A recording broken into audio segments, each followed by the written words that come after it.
네. HED 현대마린솔루션의 2025년 2분기 실적이 발표됐습니다. 매출 4,677억 원, 그리고 영업이익 830억 원을 기록했네요. 특히 영업이익률이 17.7%. 오, 이거 상당히 높은 수치인데요. 네, 맞습니다. 영업이익률 자체는 굉장히 인상적이죠. 아무래도 고수익 사업인 그 힘센 엔진 부품이라던가 발전 플랜트 쪽 매출이 좀 뒷받침된 결과로 보입니다. 그렇죠. AM 솔루션하고 디지털 솔루션, 이 두 부문이 분기 최대 실적을 냈다고 하니까요. 굉장히 균형 잡힌 성장세 같아요. 근데 그 부분을 조금 더 자세히 보면요. 직전 분기랑 비교했을 때는 매출이 한 3.7% 정도 줄었고 순이익은 16.3%나 감소했어요. 그러니까 성장세가 약간은 좀 둔화된 거 아니냐 이런 시각도 있을 수 있습니다. 아, 전분기 대비로는 좀 감소했군요. 네. 그리고 또 하나는 그 영업의 손익 부분인데요. 외환 관련 손실이 무려 170억 원이나 발생했습니다. 이게 뭐냐면 결국 환율 변동성 같은 외부 요인에 이 회사의 수익성이 좀 흔들릴 수 있다는 걸 보여주는 거죠. 벙커링 사업 매출 감소도 그렇고요. 아, 환율 리스크는 좀 아쉽네요. 그래도 사업 자체의 펀더멘탈은 강해 보이는데요. AM 솔루션만 해도 분기 매출이 2,300억 원. 이거 역대 최대치잖아요. 대형 엔진이나 비엔진 부품 매출도 26.9%나 성장했고요. 특히 아프리카 에리트리아에서 유휴 발전소 재건 사업, 이거 첫 수주하고 바로 매출로 이어진 건 대단한 성과 같은데요. 네, 첫 수주 자체는 물론 의미가 있죠. 기술력을 보여준 거니까요. 근데 이제 그 사업이 아프리카 에리트리아라는 특정 지역 사례잖아요. 과연 이게 다른 지역으로 얼마나 확장될 수 있을지, 또 지속 가능한 모델인지는 아직 좀 물음표가 있습니다. 확장성 문제군요.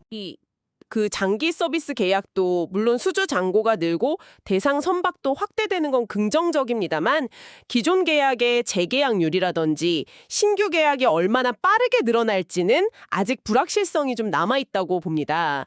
AM 솔루션의 실적이 특정 아이템에 너무 의존하는 거 아니냐 이 우려도 있고요. 하긴 뭐 힘센 엔진 부품 같은 고수익 아이템 의존도가 높다는 지적도 있긴 하더라고요. 그런 친환경 솔루션 쪽은 어떤가요? 여기는 성장 가능성이 커 보이는데요. 국내 최초로 LNG선을 FSU, 그러니까 부유식 저장 설비로 개조하는 데 성공했잖아요. 기술력 입증된 거죠. 그리고 EPLTO, 엔진 출력 제한 장치요. 이것도 상반기에만 88척 수주해서 연간 목표 150척은 뭐 무난히 달성할 것 같은데요. 환경 규제 생각하면 이건 계속 수요가 있을 수밖에 없지 않나요? FSU 개조 성공은 기술력을 보여준 좋은 사례입니다. 하지만 현실적으로 개조 가능한 물량이 연간 한두 척 정도로 좀 제한적이고요.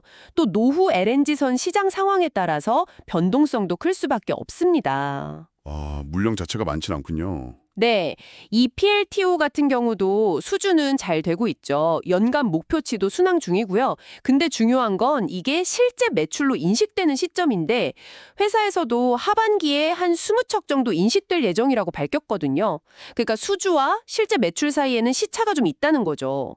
CO2 관련 대형 프로젝트, 예를 들어 DF 개조 같은 것들은 회사 스스로도 좀 더 시간이 필요하다 이렇게 언급하고 있고요. 친환경 솔루션이 당장 실적을 확 끌어올리기에는 시간이 좀 필요하다는 이야기입니다. 시간이 좀 필요하다. 알겠습니다. 그럼 디지털 솔루션은요. 여기도 분기 최대 매출 220억 원 기록했고 연간 10% 성장 전망이면 괜찮은 거 아닌가요?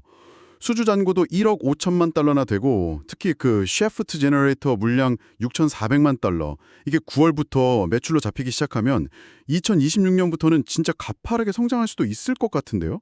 아, 그리고 데이터 플랫폼 오션와이즈에서 드디어 구독형 매출이 발생하기 시작했다면서요. 이건 의미 있는 시작 아닌가요? 디지털 솔루션 실적 자체는 좋습니다. 분기 최대 맞고요. 그런데 이 매출의 상당 부분이 신조선에 들어가는 거라 결국 조선업황 사이클에 좀 연동될 수밖에 없는 구조적인 한계가 있습니다.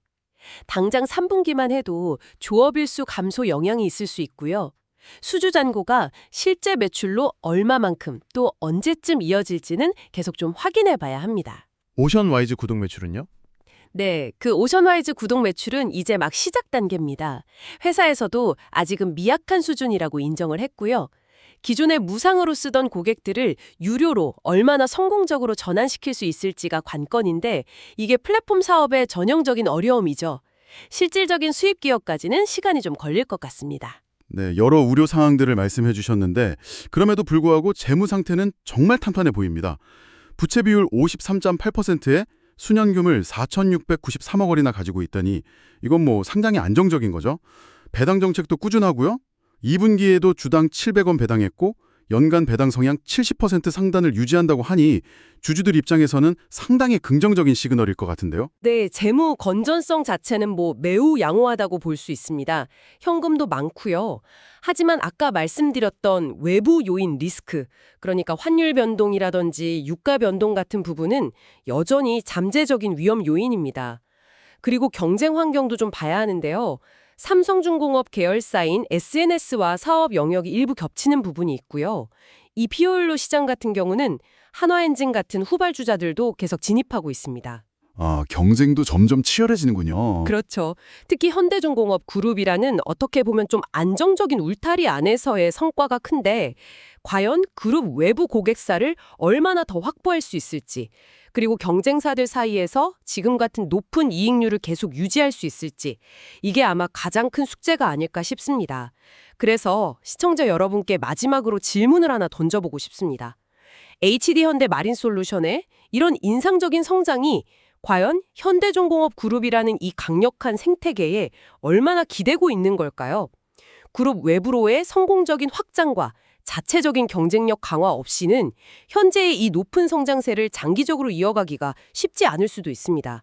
이 점을 계속해서 주목해 보시면 좋겠습니다.